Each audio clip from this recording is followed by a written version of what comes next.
Welcome everybody to a Friday video here on SerpentZA. We are going to be talking about this phenomenon where the Chinese government is trying to make China shit again. I've actually got a nice little introduction for you all, so let's watch that before we get stuck into the topic. Let's hit it.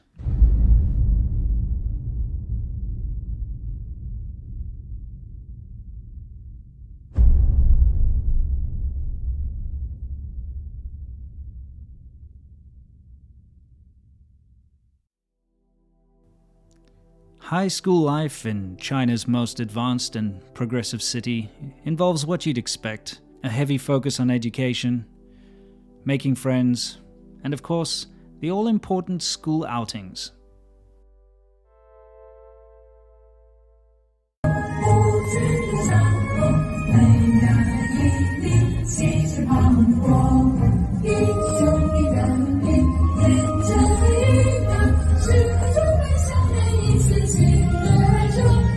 So the government of China wants to make China shit again. Now hey there guys, I'm not trying to be doom and gloom here, it's just that a country that I personally witnessed go through so much positive change has for the last good 5-6 years been going backwards. And all the good positive change that I saw happening in China is undoing itself, and unfortunately it's falling back into the bad China, the awful China, the China that existed before you even knew about it, the China that existed in the 50s, the 60s, the 70s, the China that was broken, the China that was hollowed by this awful Communist Party bullshit, this awful famine-promoting, corrupt, morally vacuous system of government that chewed its people up and spat them out. And as the 100th anniversary of the Chinese Communist Party approaches rapidly, the CCP is rewriting history. The government of China is trying to whitewash all the bad things that happened under its leadership in the past in order to hold on to power. What made China what it is today? Was it this? Was it this? Was it this? Or was it this? No, this, and this led to this. What made China what it is today was him. Him, her, them, and of course, cooperating with the West, opening up, allowing investment in the West, actively cancelling the core of what the Communist Party is all about in the first place. You know, allowing Western capitalism in to save the day and lift China out of stagnation and poverty. That's what made China great. The whole point of my video today is this disturbing thing that I've been seeing, and something I noticed in China ramping up right before I left as well. And that is, for some unforsaken, godforsaken reason, a lot of Chinese people have this idea in their minds that the bad old days of communism, you know, the days what you saw in some of that footage where people are walking around with those little mouse suits with a red star and, you know, that whole communist purge nonsense and all the little red books and all that, they see that as a point of power, a point of success of China, the identity of China. The fact of the matter is that terrible time and that government leadership led to the worst stuff that China's ever seen and has terrorized the citizens of China for decades. The ramping up to this 100th anniversary of the Communist Party of China has seen, like you saw in the beginning with that school outing where they all went to go and sing communist songs and dress up in the old communist uniforms and things. We've seen a lot of this, okay?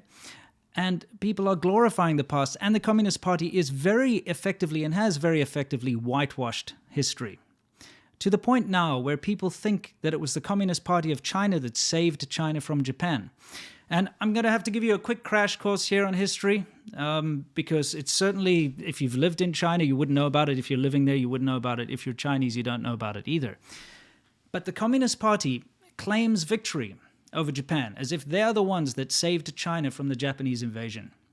For those of you guys out there who are not quite sure as to What happened, of course, during World War II, the Japanese invaded China, and they did atrocious things there. The Nanjing Massacre, all sorts of terrible experiments and terrible things that they did to the people there, inexcusable things. And Japan was running wild, completely decimating China. But the people that fought back, the Chinese people that fought back, were the KMT, the Nationalist Party. They were the rulers of China at the time. The Communist Party, the Mao Zedong and his group of revolutionaries did very little to fight the Japanese. In fact, almost nothing. If they didn't, it's insignificant what they did. In fact, I got some stats here for you guys. Let's take a look. Of the 23 major battles where both sides employed at least a regiment, how many of those 23 major battles was the CCP the main force opposing the Japanese? The answer to that is 0. Okay, of the 23 major battles where both sides employed at least a regiment, in how many was the CCP a minor participant? The answer to that one is 1. One of those major battles had 1,000 to 1,500 CCP troops, and it was a security detachment on one of the flanks, that's all. Of the 1,117 significant engagements, how many were fought by the CCP? And the answer to that is 1.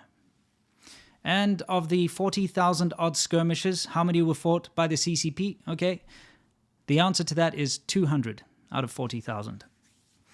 The CCP and the communists hid out in the mountains, while the nationalists fought the Japanese with the aid of the West. And this is another thing that keeps getting whitewashed, is the fact that the Allies helped China tremendously during this time by sending aid, ammunition, money.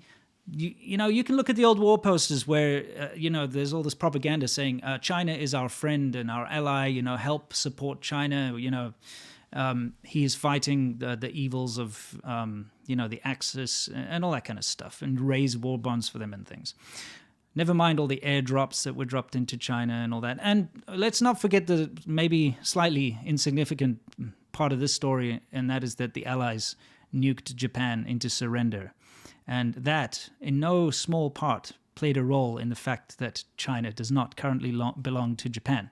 Anyway, what happened was the communists, those guys you see with their little red hats, like all the children are dressing up, as they hid in the mountains and waited for everything to die down, and then came down and engaged in a civil war against the nationalists who were already obliterated by the Japanese. And then they mopped up and claimed victory. And in fact, Mao Zedong himself thanked the leaders of Japan later. There's a time when he visited, or they visited, and there's a quote, and it's public knowledge. He thanked them. He said that if it wasn't for Japan invading China, the communists would never have risen to power. So, we're talking about a real scumbag here. So, China did nothing. I mean, when I say China, the CCP did nothing to defeat the Japanese. Although, living in China, you wouldn't think so, because every day on the TV, they've got those War of the Resistance, war fantasy dramas that show, the communist rebels, like a little ragtag group of communist rebels kind of destroying the Japanese with kung fu and throwing bricks at them and using bows and arrows and stuff. It's actually quite embarrassing, to be honest, but it's on every day. Anyway, that's one of the big things. The Communist Party also has this way of whitewashing all the atrocities that they did. This famine, this great famine of China that lasted about 3 to 4 years, from around about 1959 to 1961, thereabouts. I blurred out the pictures because I can't show them to you, and the reason for that is it's atrocious. That's when we had all the cannibalism, people, like tens of millions of people dying of starvation, people selling their children off as food, people having to watch their relatives die in front of them and not have the power to move to take the dead body out the house and watch the rats eat them and to eat their eyeballs out and stuff. There's lots of testimonials. That is a direct result of Mao Zedong's failed, stupid policies, where it was all about getting people together and setting up these communes to produce grain and incentivizing them to produce more. Okay, so what happened was corruption set in, and the heads of those communes would say, "Oh, we can produce this much," and then the next one will say, "No, we can produce this much," and then when they didn't reach that target, they lied about it and said that they did, and so as a result, the Communist Party would come and take all the grain away, thinking that they made, say, 10,000 tons of grain, and they'd take like 5,000 tons of grain away, and that would have been the most amount that they had made. Anyway, it led to a lot of grain being exported, rotting in storehouses and stuff, while the peasants and the farmers starved. All these stupid things about creating steel, where everyone just melted down all their tools and pots and cut down all of the trees to use as fire and fuel. And when they run out of trees, they start to burn their doors, their window frames, digging up coffins to burn the wood, that kind of nonsense. It destroyed China, okay, this nonsense that the Communist Party put them through.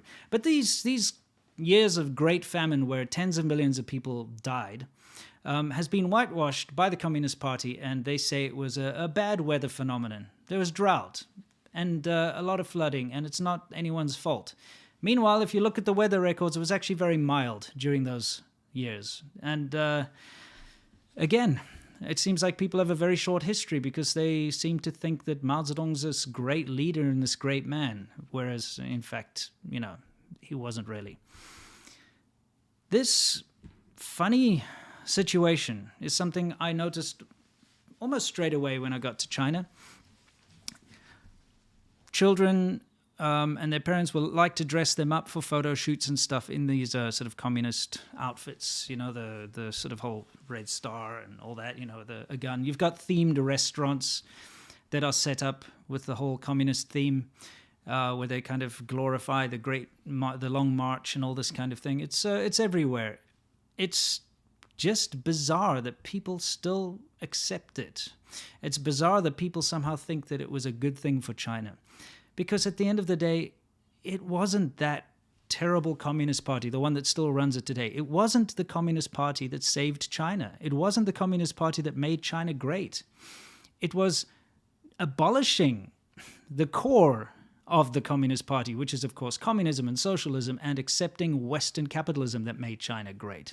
It was Deng Xiaoping, the same guy, unfortunately, who ordered the tanks in on the Tiananmen Square protests, and, the Tiananmen Square massacre we all know is real. But, of course, that's another thing that the Chinese Communist Party has whitewashed out of history, because, according to them, no shots were ever fired.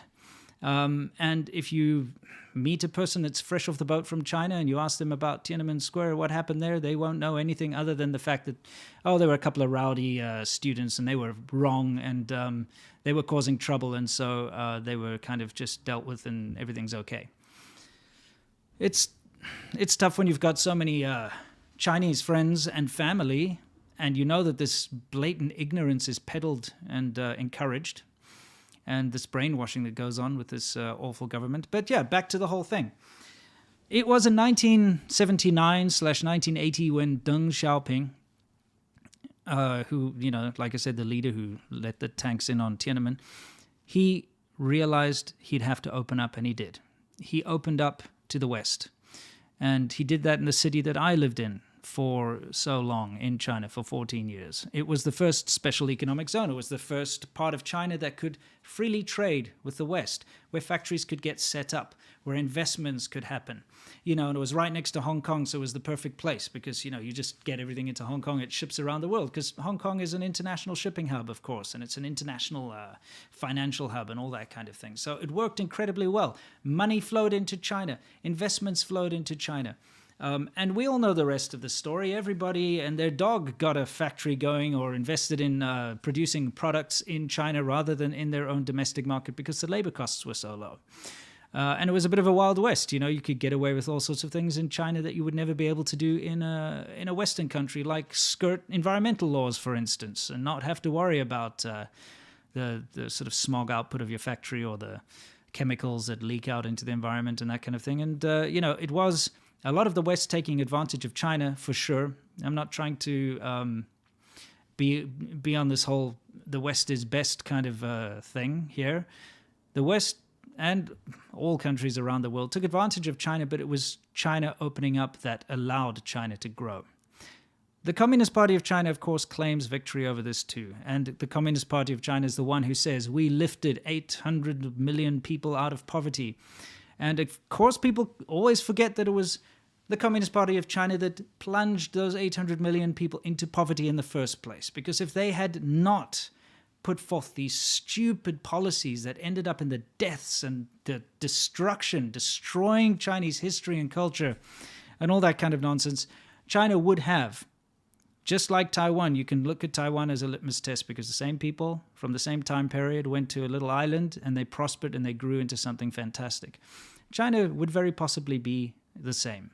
Very great, would have kept its fantastic, excellent culture.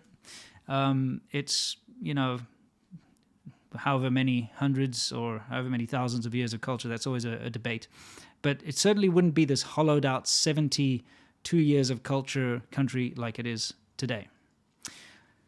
So, that's it. The reason why this is a live stream and not a full video, as you could see with my intro, I began to edit this together and unfortunately had a hard drive crash, and so I just had to take what I had and bring it up here. But I wanted my message to get across, and that message is that glorifying this terrible communist party that we currently see, glorifying this... Hey, how's it going? I'm live streaming, by the way. Just a heads up. No. C-Milk's just joined. Glorifying this this silly situation where people are going out there and wearing the clothes and the old Mao suits and waving the flags and pretending that the Communist Party is so amazing and great. This is a step backwards. This is going back to the old days of China, the bad days of China. And I hate to see this happening in front of my eyes because there is nothing to glorify from that period. There is nothing of value that came from Mao Zedong's leadership. As much as they've hammered that into the people of China to say that the new China would not exist if it wasn't for this terrible man who went forth and unified the country and made the new China. That's what they tell everyone. They say if it wasn't for this Communist Party and for this guy, China wouldn't exist. Well, that's bullshit. China would have existed, and China would have been better if it wasn't for them. And it was working with the West that made China great and what it is today. But now, the Communist Party of China wants to glorify its shady past, whitewash all the bad stuff, and say that working with the West is not good and that they should close off again and kind of try and do their own thing. And it's not the correct thing. It's not the correct way to go. So yes, right now, the Communist Party of China wants to make China shit again. Anyway, that's pretty much what I wanted to say in this. I have a couple of super chats here I'm going to answer for everyone out there. So let's take a look. Thankfully, it works this time.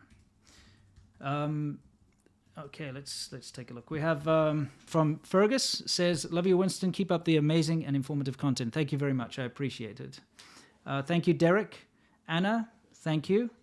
Zero, intelligence is the enemy of the CCP. Absolutely. And unfortunately, the young generation right now that didn't live through this have only seen prosperous times in China. So people that are, slightly younger than me, they have never seen the bad side of the Communist Party. All they've ever seen is shining cities and progress and things getting better. And at the same time, all this propaganda saying it's the Communist Party that made this for you. This is why it's so great. It's because of the Communist Party. It's because of Mao Zedong. It's because of this. So they've been completely convinced.